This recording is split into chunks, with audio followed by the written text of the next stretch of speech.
سوچیے آپ کے ہاتھ میں ایک بھاری رائفل ہے۔ آپ کے سامنے ایک بہت بڑا ہاتھی کھڑا ہے جو اس وقت بالکل معصومیت سے گھاس چر رہا ہے۔ آپ کا دل کہتا ہے کہ اسے مت مارو، مگر آپ کے پیچھے 2000 لوگوں کا ہجوم کھڑا ہے جو آپ کا مذاق اڑانے کے لیے تیار ہے۔ کیا آپ اپنی عزت بچانے کے لیے ایک معصوم کی جان لے لیں گے؟ آج ہم بات کریں گے جارج آرویل کے اس شاہکار ایسے کی جس نے امپیریلزم یعنی شاہی نظام کی اصلیت کو ننگا کر دیا۔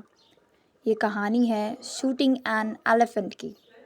یہ صرف ایک شکار کی داستان نہیں بلکہ انسانی مجبوری اور نظام کی کھوکھلی انا کا رونا ہے۔ کہانی شروع ہوتی ہے 1920 کی دہائی میں برما کے ایک شہر مولمین میں۔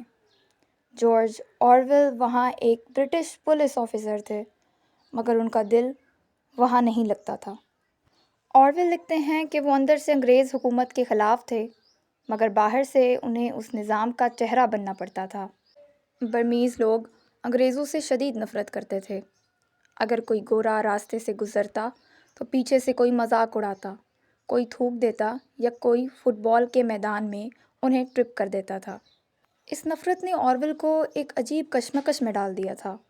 وہ ایک طرف برٹش راج کو برا سمجھتے تھے اور دوسری طرف انہیں ان لوگوں پر غصہ آتا تھا جو ان کا جینا حرام کر رہے تھے۔ پھر ایک دن ایک واقعہ ہوا۔ ایک پالتو ہاتھی پاگل ہو گیا۔ اس نے شہر میں تباہی مچا دی، بازار اجاڑ دیے، گھر توڑ دیے اور یہاں تک کہ ایک کلی کو کچل کر مار ڈالا۔ آرویل کو خبر ملی تو وہ اپنی پرانی .44 ونچسٹر رائفل لے کر نکل پڑے۔ ان کا مقصد صرف یہ دیکھنا تھا کہ ہو کیا رہا ہے۔ مگر جیسے ہی وہ اس علاقے میں پہنچے جہاں ہاتھی تھا، ہزاروں لوگوں کا ہجوم ان کے پیچھے لگ گیا۔ برمیز لوگوں کے لیے یہ کوئی ٹریجڈی نہیں تھی بلکہ ایک تماشا تھا۔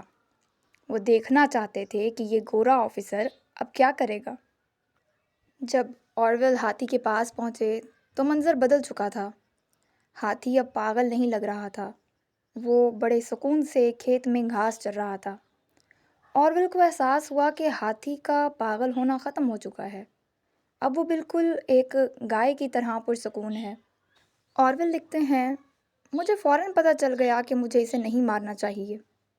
ایک ہاتھی کو مارنا ایک بہت بڑا معاشی نقصان بھی تھا اور بے مقصد قتل بھی۔ مگر تبھی انہوں نے پیچھے مڑ کر دیکھا۔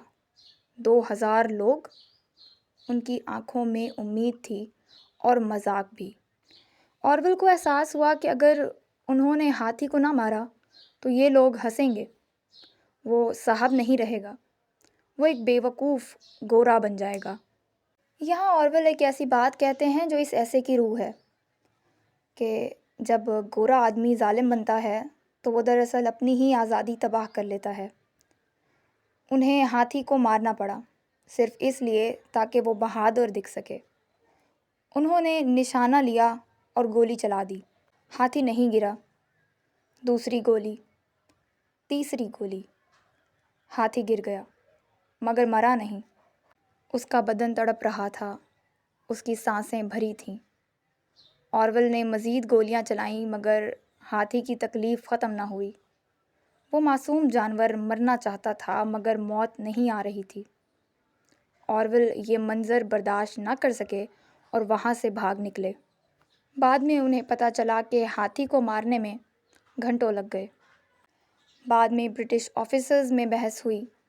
کچھ نے کہا ہاتھی کو مارنا صحیح تھا کیونکہ اس نے ایک انسان کو مارا تھا، کچھ نے کہا غلط تھا، مگر آرویل لکھتے ہیں کہ کسی کو اصلی وجہ نہیں معلوم تھی۔ انہوں نے ہاتھی کو صرف اس لیے مارا تاکہ وہ بے وقوف نظر نہ آئیں۔ یہ ایسے ہمیں سکھاتا ہے کہ پاور یا اقتدار صرف دوسروں کو غلام نہیں بناتا بلکہ حاکم کو بھی ایک ایسے مسخرے میں بدل دیتا ہے جس کی ڈوریاں لوگوں کی توقعات کے ہاتھ میں ہوتی ہیں۔ اکثر ہمیں لگتا ہے کہ طاقتور انسان اپنی مرضی کا مالک ہوتا ہے، مگر سچ تو یہ ہے کہ آقا بننے کے بعد انسان سب سے پہلے اپنی ہی آزادی کھو دیتا ہے۔ وہ نہیں کرتا جو صحیح ہے بلکہ وہ کرتا ہے جو اس کی کرسی کو برقرار رکھے۔ دنیا کا سب سے بڑا پنجرہ لوگ کیا کہیں گے کا ڈر ہے۔ آرویل نے ہاتھی پر گولی نہیں چلائی تھی بلکہ اپنی اس شرم پر گولی چلائی تھی جو اسے ہزاروں لوگوں کے سامنے نیچا دکھا سکتی تھی۔